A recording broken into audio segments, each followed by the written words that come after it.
दोस्तों, भाजपा संपूर्ण तानाशाही लाने वाला बिल लेकर के आ रही थी।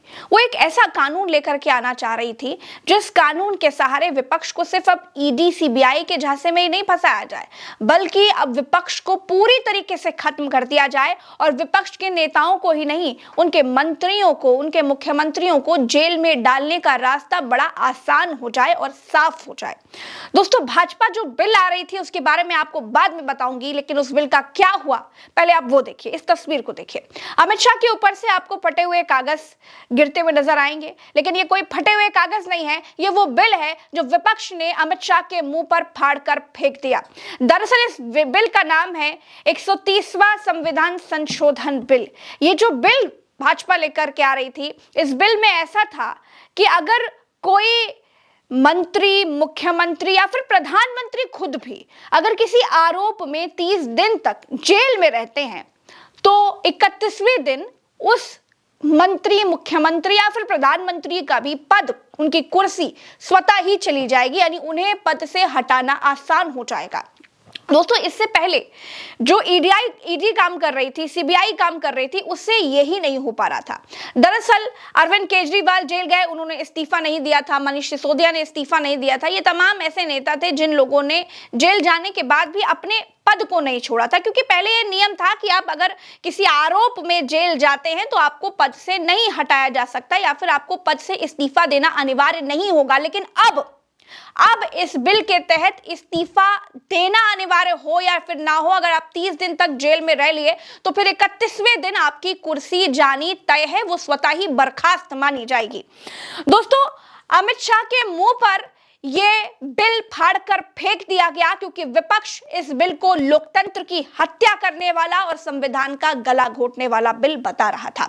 अमित शाह इस बिल को लेकर क्या कहते हैं वो भी आपको सुनना चाहिए। गृह मंत्री अमित शाह ने कहा कि यह बिल अच्छे शासन और संवैधानिक मूल्यों को बनाए रखने के लिए जरूरी है। उन्होंने कहा कि एक मंत्री जो गंभीर अपराधों के आरोप में गिरफ्तार है, वो पद पर बने रहने से संवैधानिक मूल्यों और अच्छे शासन के लिए खतरा हो सकता है। इस का जवाब अमित शाह को तब नहीं मिला जब बृजभूषण शरण सिंह पर आरोप लगे थे, तब उनको पद से हटा देना चाहिए, ये याद नहीं आया।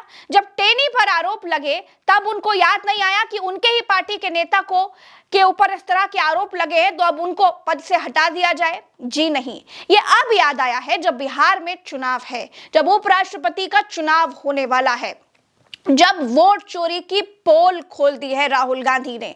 दोस्तों, अमित शाह इसको बड़ा मूल्यों वाला, बड़ा मोरालिटी वाला कानून बता रहे हैं, लेकिन असल में है क्या इस कानून के पीछे, वो आपको ऐसे समझना होगा कि भाजपा राज में अभी तक जितने भी नेताओं को ईडी सीबीआई ने पकड़ा है या फिर जितने भी नेताओं पर ईडी सीबीआई ने शिकंजा कसा है, उनमें से 97% केसेस विपक्ष के ऊपर लगे, यानी विपक्ष को सबसे ज्यादा ईडी और सीबीआई के जरिए फंसाया गया।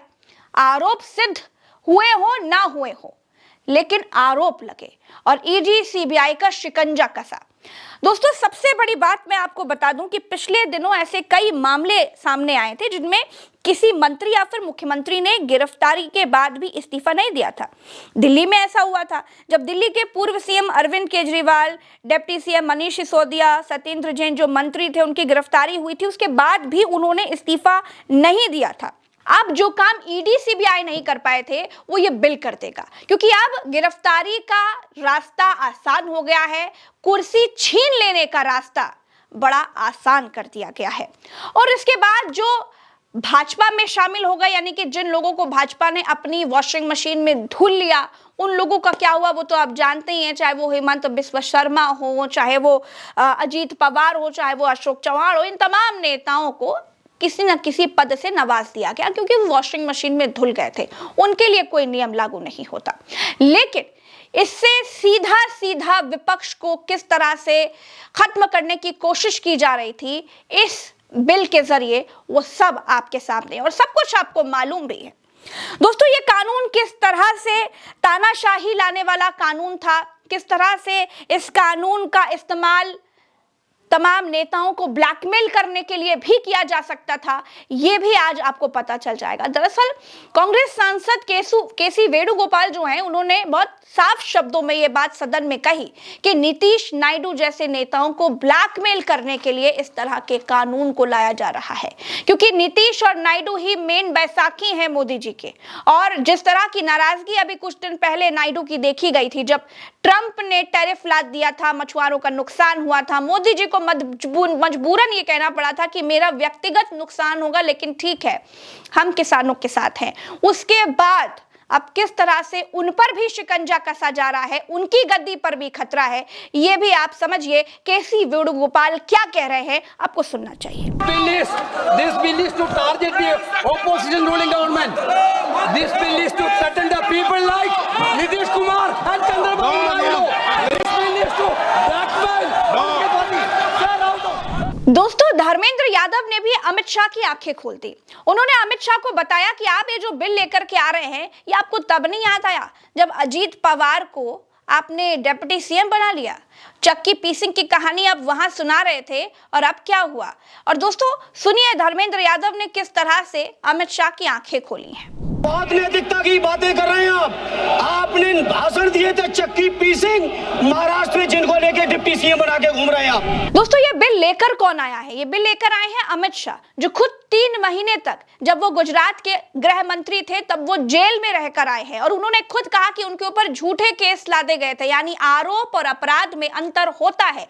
नेताओं पर फर्जी आरोप भी लगा दिए जाते हैं, इसका ये मतलब नहीं कि उसके आरोप सिद्ध हो गए, वो अपराधी हो गया। उसके लिए सुप्रीम कोर्ट है, जज है, तमाम चीजें हैं। लेकिन यहां पर ये जो नया बिल लाया जा रहा था, इस बिल के तहत आप पर आरोप लगा, आप 30 दिन तक जेल में गए, जो कि जेल में डालना बहुत आसान है, बहुत आसान तरीका है, क्योंकि हम पिछले इतिहास में देख चुके हैं, वो भी भारतीय जनता पार्टी के राज में देख चुके हैं। तो जेल में डालना आसान है, उसके बाद 30 दिन तक आप जेल में रहिए, आपकी कुर्सी खत्म, टाटा बाय बाय।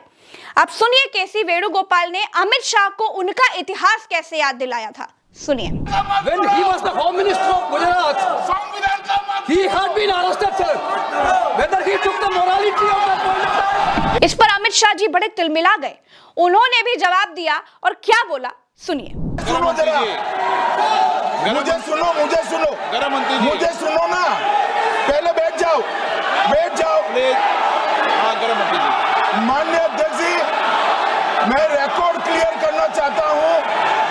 मुझ पर झूठे आरोप लगाए तब अरेस्ट होने के पहले मैंने नैतिकता के मूल्यों का हवाला देकर इस्तीफा भी दिया। और जब तक मैं कोर्ट से निर्देश नहीं हुआ, कोई संविधान पद मैंने स्वीकार नहीं किया। तो कुल मिलाकर के दोस्तों ये जो नया बिल लाया जा रहा था, ये बिल एक तरीके से तानाशाही लाने वाला बिल था। क्यों? क्योंकि इस बिल के जरिए किस तरह से जो विपक्ष के मुख्यमंत्री होंगे या फिर मंत्री होंगे, उनको पदों से हटाया जा सकता था, जो पहले आसान नहीं था, वो अब हो सकता था, ये किया जा रहा था। दोस्तों आप एक बात सोचिए, इसको इस तरीके से देखिए। इस बिल को अच्छा बताने के लिए कह रहे हैं कि प्रधानमंत्री को भी तो इस बिल में हमने रख दिया है, हम सिर्फ मुख्यमंत्री और मंत्रियों की बात ही नहीं करते, राष्ट्रपति जी की हम राय के बाद ऐसा करेंगे। 30 दिन तक अगर कोई आरोप है आपके ऊपर तो फिर आपको पद छोड़ देना चाहिए।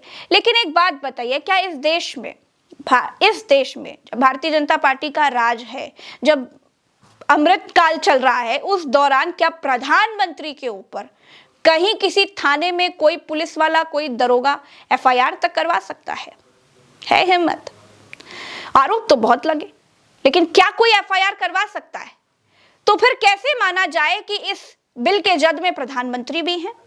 देखिए बहुत सारे सवाल हैं जो विपक्ष बार बार पूछ रहा है। विपक्ष कह रहा है कि ये जो कानून है, ये कानून सरासर गलत है और ये लोकतंत्र की हत्या है, और इस कानून के जरिए विपक्ष को खत्म करने की कोशिश की जा रही है। मेरे साथ दोस्तों फिलहाल इस वीडियो में इतना ही। चैनल को सब्सक्राइब कीजिएगा, वीडियो को शेयर कीजिएगा, क्योंकि देखिए जो सच आपसे छिपाया जा रहा है वो सच आपको यहां पर दिखाया जा रहा है।